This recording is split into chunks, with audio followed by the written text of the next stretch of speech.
মাজার নিয়ে হাউকাউ শুরু হয়েছে। আমি কইছিলাম যে মাজারের সমস্যা নিয়ে আমি একটা ভিডিও বানাবো। বাঙ্গু প্রগতিশীলরা মাজার প্রেমিক হয়ে উঠছে, আর বাংলাদেশের সাধারণ মুসলমান জনতার একটা বড় অংশ মাজারের বিরুদ্ধে দাঁড়িয়েছে। এর মধ্যে একটা অংশ সহিংসভাবে মাজার গুড়াই দিতেছে। ইন্টারেস্টিং ব্যাপার হইতেছে, বাংলাদেশে মাজার ঘৃণার প্রাতিষ্ঠানিক রূপ দিছে বাঙ্গু সেকুলারেরা। সৈয়দ ওয়ালিউল্লাহ লিখছিলেন লাল সালু উপন্যাস, এখন তারাই মাজার প্রেমিক হয়ে উঠেছে। কি তামাশা! তবে মাজার নিয়ে আমরা কি করব সেই বিষয়ে আমাদের একটা জাতীয় ঐক্যমত লাগবে। হ্যাঁ, জাতীয় ঐক্যমত। আজকের এপিসোড সেই ঐক্যমত তৈরির একটা প্রস্তাব নিয়ে। আলাপ শুরুর আগে আমাদের জানা নেওয়া দরকার বাংলাদেশে মাজারের সিলসিলাটা কি, কেমনে বাংলাদেশে মাজার তৈরি হইল। এইটা না জানলে মাজার আমাদের রাজনৈতিক সামাজিক ইতিহাসে কি জায়গা নিয়ে আছে তা আমরা বুঝতে পারবো না। আসেন দেখি মাজার বাংলাদেশে কেমনে আসলো, সেই গল্পটা শুনি। এই যে আমরা বাংলাদেশ দেখি না আজকে, এখানে একসময় মানুষ বাস করতো না, কিন্তু জঙ্গল ছিল, জঙ্গল। পুরা জঙ্গলে ভর্তি সাপ, খোপ, বাঘ, ভাল্লুক, কুমির। গঙ্গা নদী তার গতি পরিবর্তন করে পদ্মা হিসাবে এই অঞ্চলে প্রবাহিত হইতে শুরু করে। এইটা হয় মোগল সাম্রাজ্যের শুরুর দিকে। সেই সময় মোগল সম্রাট এইখানে জমির পত্তন দেয়, তাদেরকে যারা জঙ্গল কাইটা ফসল ফলাবে এই প্রতিশ্রুতি দেয়।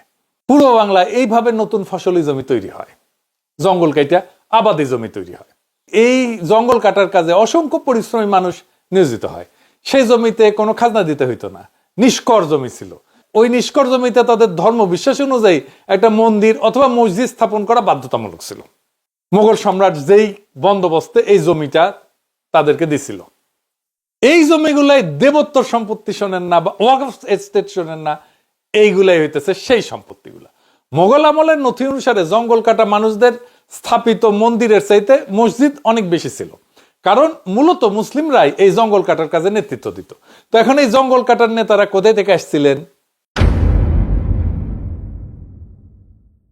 অধিকাংশ আসছিলেন উত্তর ভারত থেকে, এবং তাদের অনুসারীরা সেই নেতার উপর তাদের মৃত্যুর পরে মহামানবত্ব আরোপ করে, তাদেরকে পীর হিসাবে মাইনে নেয়। গড়ে ওঠে ওয়াকফ সম্পত্তির পাশে সেই নেতার মাজার। এই নেতারা শুধু বসতি স্থাপন করেনি, জমি উদ্ধার করেনি, তারা এই অঞ্চলে ধর্ম প্রচারও করছে। এমন কোন জনপদ দেখাইতে পারবেন না বাংলাদেশে যেখানে একটা মাজার নাই। ইসলাম ধর্মের এই জয় জয়কার পূর্ববঙ্গে এই মাজারের পীর আউলিয়াদের কারণেই হয়েছে। আমাদের জমির সাথে মিশে আছে ধর্মবিশ্বাস। জমি, এই মাটি আমাদের খুবই আপন। খোদা তাআলা নাকি মাটি দিয়া মানুষ তৈরি করছেন, এইটা বাংলাদেশের মানুষকে দেখলে বোঝা যায়। আমাদের জাতি গঠনের প্রক্রিয়ার সাথে যুক্ত হয়ে আছে এই মাটি, ভূমি। দুনিয়াতে কি শুধু আমাদেরই জন্মভূমি আছে? তা তো না, সকলেরই জন্মভূমি আছে। অন্য জাতির আছে না? আছে তো। আমাদের মতো দেশের জন্য পরাণ কান্দে কারো না? কান্দে না, আকুল হইয়া কান্দি আমরা। এই মাটি আমাদের চৈতন্য তৈরি করছে। ওই যে একটা গান আছে না, তুমি মিশেছ মোর দেহের সনে, তুমি মিলেছ মোর প্রাণে মনে। এখন বুঝেছেন তো কোথায় ঘা দেয় এই গানটা? জিওর মধ্যে ঘা দেয়, তাই না? তার মানে মাজার আমাদের ঐতিহাসিক সিলসিলার একটা অংশ, এমনকি বাংলাদেশে ইসলামের বিজয়ের সাথে যুক্ত, আমাদের ইতিহাস আর ঐতিহ্যের সাথে যুক্ত। তাহলে সমস্যাটা কি এই মাজার নিয়ে? বাংলাদেশের সাধারণ ধর্মপ্রাণ মুসলমানরা মাজারকে ঘিরে যে সমস্ত অসন্তোষ, দ্বিধা বা সমস্যা অনুভব করে, সেগুলো মূলত একটা স্তর থেকে আসে। একটা হচ্ছে ধর্মীয় ব্যাখ্যার সমস্যা, 2 নম্বর ঐতিহাসিক ও লোকায়ত সংস্কৃতির সাথে সংঘর্ষ, 3 নম্বর হইতেছে সামাজিক অর্থনৈতিক শোষণের অভিযোগ, 4 নম্বর হইতেছে আধুনিক ইসলামী আন্দোলন এবং প্রচারের প্রভাব। এইগুলো একটু বিস্তারিত বুঝানি, তাইলে সমস্যার সমাধান আমরা খুঁজে বের করতে পারবো। 1 নম্বরে আসেন ধর্মীয় ব্যাখ্যার সমস্যা। ইসলামে বলে যে ইবাদত কেবল আল্লাহর জন্য। এখানে দ্বন্দ্ব শুরু। খোদা তাআলার বাইরে কারো কাছে প্রার্থনা করা, মাথা নত করা, মানত করা, কারো কাছে সন্তানের জন্য দোয়া চাওয়া, এই সমস্ত ইসলামের শিরকি, বিগ্রহ পূজার কাছাকাছি। ফলে সাধারণ মুসলমানরা প্রশ্ন তোলে, মৃত ব্যক্তির কাছে কেন মানত ধরবো? উনি কি দিতে পারবেন, নাকি ওনার কাছে ধরা উচিত মানত? 2 নম্বর হইতেছে লোকায়ত সংস্কৃতি বনাম ইসলামের বিধান, এই 2 ধারার সংঘর্ষ। বাংলার সমাজে লোকধর্ম বা লোকায়ত ভক্তি খুব শক্তিশালী। দরগায় প্রদীপ জ্বালানো, মানত ধরা, চাদর দেওয়া, ওরস করা, গানের মাধ্যমে ভক্তি প্রকাশ করা, এই সমস্ত প্রথার উৎস কোথায় জানেন? এটা হাজার বছরের হিন্দু বৌদ্ধ লোক সংস্কৃতি, যা পরে সুফি সংস্কৃতির সাথে যে মিশছে। সাধারণ মুসলমানদের মনে দ্বন্দ্ব হয়, কারণ লোকায়ত সংস্কৃতি বলতেছে যে এই পীর দরবেশ তাদের বরকত আছে, মানব ধরলে কাজ হয়। ইসলাম ধর্ম বলে বরকত শুধু আল্লাহর, মানুষ কিছুই দিতে পারে না। এই দুই বয়ান মুখোমুখি দাঁড়ায়, ফলে অনেকেই মাজারকে বেদাত বা ভ্রষ্টাচার বলে মনে করতে থাকে। 3 নম্বর হইতেছে মাজারকে ঘিরে অর্থনৈতিক শোষণের একটা অভিযোগ আছে। অনেক সাধারণ মুসলমানের অভিযোগ, মাজারে দান রজনারা ব্যবসা, মানত পূরণের টাকার চাপ, কিছু খাদেম বা পীর বংশের বিলাসী জীবন, রাজনৈতিক নেতাদের মাজার নির্ভরতা, অলৌকিক গল্প বানায় অর্থ আদায় করে নেওয়া। আবার দেখেন সৈয়দ ওয়ালিউল্লাহ লাল সাহেব কিন্তু একই বয়ান ফেরি করছে। তো মানুষ ভাবে ধর্মের নামে টাকা তুলতেছে, অন্যায় হইতেছে, বেইনসাফি হইতেছে, এটা কি ঠিক? এটাও সমস্যাকে বাড়ায়। 4 নম্বর হইতেছে আধুনিক ইসলামী আন্দোলন। 1980-র দশকের পর থেকে বাংলাদেশে যে ইসলামী চিন্তাধারার রাজনীতি জনপ্রিয় হয়েছে, তাদের বক্তব্যে বারবার বলা হয় যে এই মাজার সংস্কৃতি সেরেকি, বেদাত, ইসলাম বহির্ভূত। ফলে সাধারণ মানুষ এখন আগের মতো মাজারকে ধর্মীয় জায়গা হিসেবে অনায়াসে গ্রহণ করতে পারতেছে না। মাজার নিয়ে সাধারণ মানুষের মনস্তত্ত্ব হচ্ছে ভক্তি আছে, কিন্তু ধর্মীয় ভয়ও একটা আছে। লোকজ বিশ্বাস আছে, কিন্তু আধুনিক ধর্মচিন্তা এমনকি সেকুলার চিন্তাও শেখাইতেছে এটা ভুল। অলৌকিকতা আমাদের জনগোষ্ঠীর একাংশকে আকর্ষণ করে, কিন্তু সেরেকের ভয়ও কিন্তু কাজ করে। সমাজে কিছু প্র্যাকটিস আছে, কিন্তু ধর্মীয় বক্তারা, ধর্মীয় নেতারা কড়া অবস্থান নিতেছেন। অর্থাৎ মাজার নিয়ে ঠিক বিদ্বেষ না, দ্বন্দ্ব, দ্বিধা, ভয়, বিভ্রান্তি, এই চারটার কারণে সমস্যাটা তীব্র হয়ে উঠছে। তো বাংলাদেশের সাধারণ মুসলমান কি চায়, এইটা বোঝাটা খুব গুরুত্বপূর্ণ। তারা কিন্তু মাজারের ধ্বংস চায় না, তারা পীরদের গালি দিতে চায় না, তারা শুধু চায় ধর্ম ঠিকভাবে পালন করব, কিন্তু সেরেক বেদাতে পড়তে চায় না। এই মানসিক জায়গাটা না বুঝলে সমস্যার সমাধান কিন্তু অসম্ভব। তাইলে এই সমস্যার সমাধান শুরু করা যেতে পারে কিভাবে? আসেন সেটা আবার বুঝে দেখি। প্রথমে ঠান্ডা মাথায় 3টা স্তর আলাদা করে দেখতে হবে। নাম্বার 1 হইতেছে ইতিহাস এবং মাটি, ল্যান্ড এবং মেমোরি। 2 নম্বর হইতেছে সামাজিক সাংস্কৃতিক ভূমিকা, সোশ্যাল ফাংশন। 3 নম্বর হইতেছে আকীদা এবং ইবাদত, থিওলজি এবং ওরশিপ। এই যে মাজার বিরোধী রোষ আর এই যে মাটির জন্য প্রাণ কাদা, এই দুইটা যখন গুলায় যায়, তখনই ধ্বংস, টানাপোড়ন এবং সংঘাতের মতো অবস্থা তৈরি হয়। তাহলে এই টানাপোড়নটা কোথায়? এই যে আমাদের জাতীয় আইডেন্টিটি, আমি যেটা ব্যাখ্যা করলাম আগে, জমি উদ্ধার করা জঙ্গল থেকে, এই জাতীয় আইডেন্টিটি বা পরিচয়, এটা land based identity. Benedict Anderson তার ভাষায় বলছিলেন এটা ইমাজিন কমিউনিটি। কিন্তু আমাদের ক্ষেত্রে খুব বেশি এটা মাটি কেন্দ্রিক। নতুন আবাদি জমি, নতুন গ্রাম, নতুন সমাজ, সবকিছুর কেন্দ্র হয়ে ওঠে মসজিদ, মাজার, বাজার, এই একটা ত্রিভুজ। তাই বাংলাদেশি মুসলমানের চেতনায় মাটি, নদী আর সেই প্রথম বসতি করার যে গল্প, সেটা মিশে আছে। তারা মারা গেলে গোরস্থানকে স্মরণ করার জায়গা থেকে ধীরে ধীরে পরাণ ভরানোর জায়গা হিসেবে তৈরি করে ফেলছে। ধর্মের দিক থেকে দুইটা জিনিস খুবই ক্লিয়ার: কবরকে ইমানের কেন্দ্র বানানো যাবে না। এমনকি মহানবীও কবরের উপরে গম্বুজ, স্থায়ী বিল্ডিং, সুসজ্জা এটা করতে নিষেধ করছেন, যেন কবর মসজিদ বা সেজদার জায়গা হয়ে না যায়। কবর জিয়ারত করা নিজে কিন্তু হারাম নয়, হারাম হইতেছে কি কইরা কবর জিয়ারত করা হইতেছে তাতে। ইসলাম ধর্মীয় নেতারা বলেন যে কবরে যাওয়া, জিয়ারত করা, এটার উদ্দেশ্য যদি হয় মৃতের স্মরণ, দোয়া করা, কোরআন তেলাওয়াত করা, তাহলে ঠিক আছে, কিন্তু সব দোয়া শুধু আল্লাহকে করতে হবে। হারাম তখনই যখন মৃতের কাছে সরাসরি সাহায্য চাওয়া হয়, মানত বাঁধা হয়, সেজদা করা হয় ইত্যাদি। তো বাংলাদেশি মাজারের যে কালচার, এই 2 স্তর, ইতিহাস এবং সামাজিকতা আর আধ্যাত্মিক শক্তি আর কারিশমা, এটা এক হয়ে গেছে। কেউ যদি ধর্মের ভাষায় বলতে চায় শিরক এড়াইতে হবে, সে গিয়াই মাজার ভেঙে দিতে চাইবে। আবার অন্য পক্ষ যদি বলে আমার মাটি, ইতিহাস রক্ষা করতে হবে, সবকিছুকে জাস্টিফাই, তখন সবকিছুকে জাস্টিফাই করতে থাকে। এই দ্বন্দ্ব কখনো মিটবে না। তাহলে সমাধান শুরু করতে হবে কোথায় থেকে? ওই যে 3টা স্তরের কথা বলছি, অন্য আলাপের মধ্যে ঢুকে গেছি। যাই হোক, এই যে 3টা নীতিগত ফ্রেম, 3টা স্তর আলাদা করতে হবে। সমাধান শুরু করতে হবে একটা ঘোষণা দিয়া। মাজার হইতেছে কবর, ইতিহাস এবং সামাজিক নেটওয়ার্ক, এই 3টার সম্মিলন। কিন্তু ইবাদত শুধুই আল্লাহর জন্য। এইখান থেকে একটা ত্রিস্তরীয় একটা মডেল বানানো যায়। যেমন ধরেন কবর, এইটা ইসলাম ধর্ম শরিয়া কমপ্লায়েন্ট, সিম্পল, কোনো সেজদা করার জায়গা না, তাওয়াফের জায়গা না। 2 নম্বর হইতেছে মেমোরিয়াল বা মিউজিয়াম জোন, ইতিহাস, লোকগাথা, মাটি, গল্প, গাথা সব বলা হবে। 3 নম্বর হইতেছে সোশ্যাল কমন্স, মানে এটা মিটিং, ইফতারের জায়গা, দরিদ্র সেবা, সাংস্কৃতিক প্রোগ্রাম, ওরস সব হবে এইখানে। এখন এই 3টাকে ইনস্টিটিউশনালাইজ করাই একটা ইনোভেটিভ সমাধানের কোর। তাহলে প্রস্তাবটা কি? প্রস্তাবটা একটু খুলে বলি। আমরা একটা জাতীয় মাজার ঐতিহ্য এবং ওয়াকফ কমিশন মডেল করতে পারি। এর প্রথম ধাপে ম্যাপিং করব এবং ক্লাসিফিকেশন করব। রাষ্ট্রীয়ভাবে একটা মাজার হেরিটেজ ম্যাপিং প্রজেক্ট শুরু করতে হবে।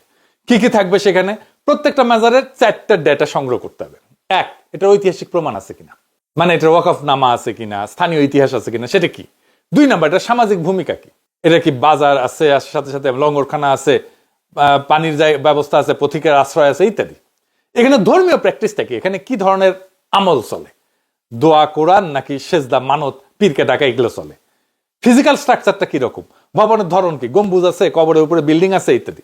এর ভিত্তিতে আমরা 3টা ক্যাটাগরি করব। ক্যাটাগরি এ, সেটা হইতেছে উচ্চ ঐতিহাসিক সামাজিক গুরুত্ব। এটা আরামসে এটা ধর্মীয় রীতি কমপ্লায়েন্ট রিফর্ম করা যাবে এটাকে।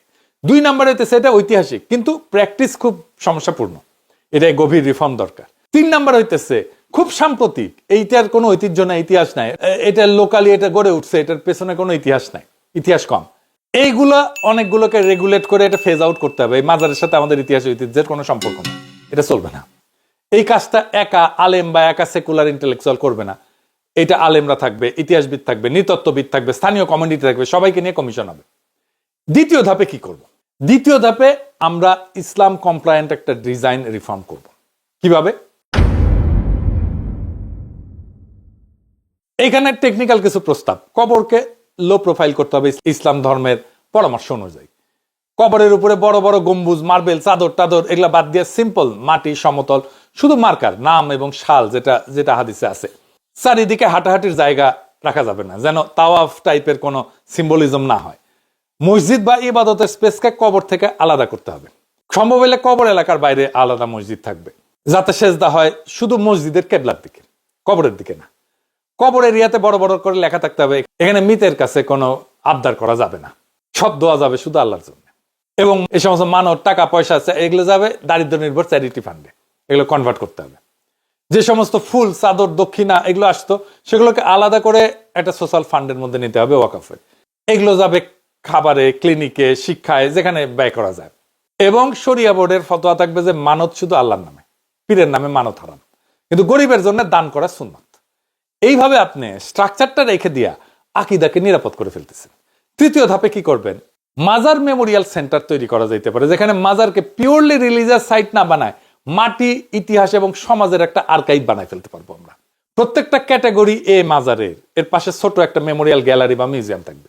এখানে কিভাবে বন কাটা হয়েছিল, বসতি করা হয়েছিল, সেই পীর নেতার সোশ্যাল ওয়ার্ক, নদী বদলের ইতিহাস, গ্রাফিক্স, মাল্টিমিডিয়া, স্থানীয় কৃষি, নদী ব্যবস্থাপনা, লোক সংস্কৃতি, সবকিছুর একটা স্টোরি টেলিং এখানে আপনি দেখাবেন। এখানে স্কুল কলেজ থেকে বাচ্চারা আসবে, ট্যুর করবে, ইমান শিখতে না, ইতিহাস এবং সমাজ শিখতে। মাজারকে আধ্যাত্মিকতার জায়গা না করে ডেল্টা সিভিলাইজেশনের মেমোরি নোড হিসাবে তৈরি করতে হবে, ফ্রেম করতে হবে। ডেল্টা সিভিলাইজেশন আর মেমোরি নোড কি কয়ে দেওয়া লাগবে? আজ আসেন এটা কয়ে দিই। বাংলাদেশ তো মূলত গড়ে উঠছে এই যে বঙ্গ ডেল্টাকে কেন্দ্র করিয়া, পদ্মা, মেঘনা, যমুনার বদ্বীপে। হাজার বছরের বসতি, বাণিজ্য, লোক সংস্কৃতি, পীর দরবেশ, সাধক সব মিলে একটা আলাদা সভ্যতা তৈরি হয়েছে।